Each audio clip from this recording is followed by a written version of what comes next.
अकाल मौत वो मरे जो काम करे चंडाल का, और मौत उसका क्या करे जो भक्त हो मेरे महाकाल का। कालों के काल महाकाल का दिन है, जो इस पर्व में नहीं आ पाया तो उसका मानव जीवन व्यर्थ है, मानव जीवन बेकार है।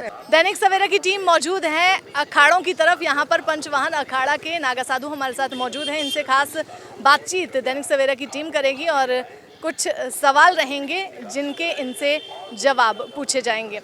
सबसे पहले कि इस बार ये महाकुंभ लोग कह रहे हैं कि 13 जो माघी पूर्णिमा थी तब तक ही था, अब सिर्फ सरकार और प्रशासन का महाकुंभ।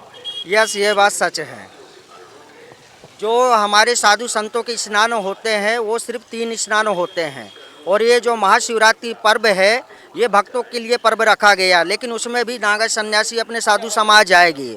सरकार के द्वारा और प्रशासन के द्वारा 5-10 दिन के लिए मेला और आगे बढ़ा दिया गया, क्योंकि भक्त लोग आएँ, मेले का आनंद लें और मेले का लाभ उठाएं, और गंगा मैया में आकर गंगा मैया में स्नान ध्यान करके अपने जीवन को कृतार्थमयी बनाए। इसलिए मेला प्रांगण 2-4-10 दिन के लिए और आगे बढ़ाया गया है।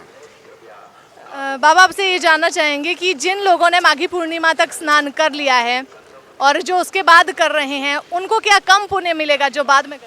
पुण्य सभी को बराबर मिलता है, क्यों? क्योंकि बट विश्वास अचल निज धर्मा, तीरथ राग प्राग सुकर्मा।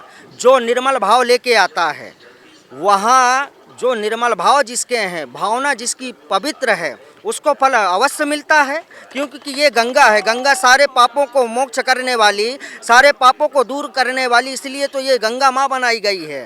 भागीरथी की बेटी माँ गंगा पुत्री कहलाती है। तो गंगा माँ के स्थल में जो भी दर्शनीय अभिलाषी भक्त सज्जन जो भी आते हैं तो उनके पाप अवश्य मोक्ष होते हैं और उनको एक पुण्यायित आत्मा का जीवन मिलता है। ये पवित्र बात है। महाशिवरात्रि के दिन स्नान करने का बाबा विशेष महत्व? महाशिवरात्रि पहले तो हमारे जो इष्ट आराधक हैं भूत भवन भोलेनाथ महाकाल अवघड़दानी, सबसे पहले तो उनका वो आवास, उनका वो दिन है जो एक महत्वपूर्ण दिन होता है। क्योंकि कहा गया अकाल मौत वो मरे जो काम करे चंडाल का, और मौत उसका क्या करे जो भक्त हो मेरे महाकाल का। कालों के काल महाकाल का दिन है, और सारे जो हमारे अखाड़े के जो इष्ट आराधक हैं, जो हमारे पूजनीय हैं, उनका दिन है। तो उस पर्व में शायद अधिक से अधिक मात्रा में भीड़ हो सकती है, इसकी गणनाएं हैं।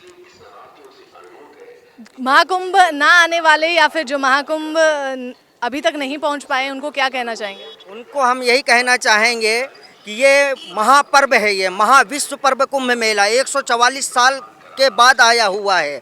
जो इस पर्व में नहीं आ पाया तो उसका मानव जीवन व्यर्थ है, मानव जीवन बेकार है।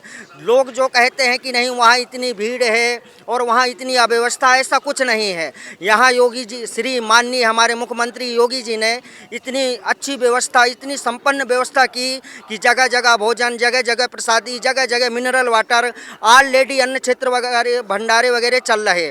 तो यहाँ मेला प्रांगण में प्रयागराज माँ गंगा मैया के तट में किसी भी प्रकार की अव्यवस्था नहीं है, और हमारा सारे भक्तों से यही कहना है और यही उनको सूचित कर रहे हैं कि ज़्यादा से ज़्यादा तादाद में मेला प्रांगण में आए, माँ गंगा मैया के गोद में आए, माँ गंगा मैया के चरणों को स्पर्श करें और अपने जीवन को कृतार्थ एवं धन्यमयी बनाए। यही हमारा आशीर्वाद है और यही हमारे सारे भक्तों के लिए उपदेश है।